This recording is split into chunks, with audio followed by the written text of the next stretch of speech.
Bateau Joola une semaine avant muy këpp Yamar ma wax ko tey ñu dégg dañu indi ay féticheurs. kon dañuy indi ay féticheurs ci biir gaal gi. dañuy indi ay féticheurs jour boobu man maa nekkoon second maître man maa monté woon ci gaal gi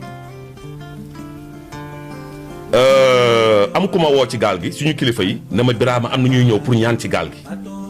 ñaan musulman laa dama foogoon ñëw pour ñaan dañuy ñëw wàcce kaamil wala dañuy def ci guddi mu ne ma am na ñuy ñëw ñaan ci gaal gi ma ne ko ñaan ñu ne ma waaw mu ne bu ñu ñëwee nga woo ma jékki-jékki rek gis ay nit ñëw wàcc ci oto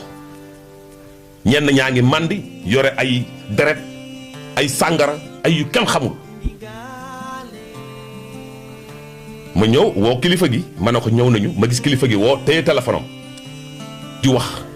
ñu ne ma arrêté la bu kenn embarqué ndax guddi lañ doon commencé embarquement bi ñu ne bu kenn embarqué ñu bàyyi féticheurs yi dugg di tuur deret di tuur sàngara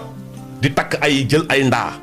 am ay affaires yu ñu ci def di ko teg ci côté yi ba fi ma defoon sama matériel plongé ñu ngi fa defoon benn ndaa def ci ay deret def ci ay kii ma ñëw ma ne leen mais ñu ne ma non fii la war a nekk ma génn sama matériel plongé dam am feneen fu ma ko teg mais féticheur lan lay ut ci gaal te boobu du woon bon yoon du woon boobu rek man bi ma nekkee ci gaal gis naa ñetti yoon ñetteel bi si la gaal gi këpp xaw ma est-ce que féticheur yi la ndax lu tax ma wax ko keroog dama seetaanoon benn émission TFM si ñoom déggeen nga baal ma si publicité bi ndax booy wax day leer may dégg ñuy wax affaire fétiche rek sama xel dem ci féticheurs yooyu ñëwoon ci gaal gi mais ana bateau bi ñu dénk armée ak ay fétiche ñëw fa di sotti ay deret di takk ay ndaa di takk ay kii di sotti ay affaires yu kenn xamul ba ñooñu pare ñuy soog a embarqué bagage mais dafa doy waar. génn Sénégal damay wax daw. waaw effectivement looloo tax ma daw génn Sénégal ndax dama taxaw ñu ne ma duma patriote ma wax la sa tuuti sama parcours armée tamit man bi ma nekkee militaire def naa ay mission yoo xam ne mission bu ma neexoon mënoon naa bañ ndax kenn joxuma moyen ma jox la benn am na ñaari bateau yu mës a këpp Dakar Cap Manuel ñuy plonger di génn néew yi di plonger di génn néew yi man si laa for xaalis bu bari ci biir bateau bi. xanaa mooy bateau napp yi. bateau napp yi. waaw d'accord. ma for xaalis bu bari ci bateau bi mais xaalis boobu dama ko yéegal jox ko suñu commandant boobu benn la ñaareel bi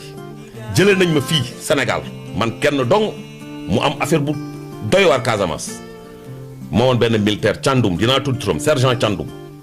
bi mu gaañoo pont Ndiambalan ñu yónni ko mission mu dugg ci gaalu looco bi këpp mu dee ñu jëlee ma fii yóbbu ma mission Casamance ñu ne duma patriote commandant avion bi mi ngi tuddoon commandant Birame Diop armée de l'air damay tudd tur moo ma jël yóbbu ma Casamance mi ngi may tooñ sax naan ma mais Birame Diop yow kenn ñu taalal la avion ma dem wàcc Ziguinchor gars yi taal yóbbu ma ba pont Ndiambalan ma wàcc fekk amoon nag ku fa taxawoon ne leen nit kiy lab du feeñ géej courant baa ngi yëngatu te pont Ndiambalan lépp ngi fa jasit yëpp a ngi ci dex gi ma ñëw man kenn te plongeur toujours par binôme la war a plonger mooy par ñaar man kenn lañ yóbbu ma dem pont Ndiambalan gis courant bi di daw ndox mi ñuul kuk benn sëriñ na leen kii du génn kii lab nii du génn suñu commandant ñëw sëgg ci man ne ma Birama gars yi neen kii lab du génn ma ne ko yàlla baax na man yàlla laay waxuma ak nit yàlla suturaal ma plongé quelques minutes laa def génn corps bi ñu ne duma patriote ñetteel bi ñu yóbbu ma mission Guinée-Bissau ma dem Guinée-Bissau am commandant bu marine guinéenne bu lab ay plongeur ne duñu plongé ndax géej gi yëngatu na dex gi yëngatu na ñu ne duñu plongé ñun ñi ngi doon ñëw ak suñu bateau kan moo nekkoon suñu commandant bateau muy commandant Matar Samb ay tur laa lay wax commandant Matar Samb ñëw jël ma man nag commandant mu wàcc lan la ñu ne ko dafa am ku fi lab depuis démb ci guddi officier supérieur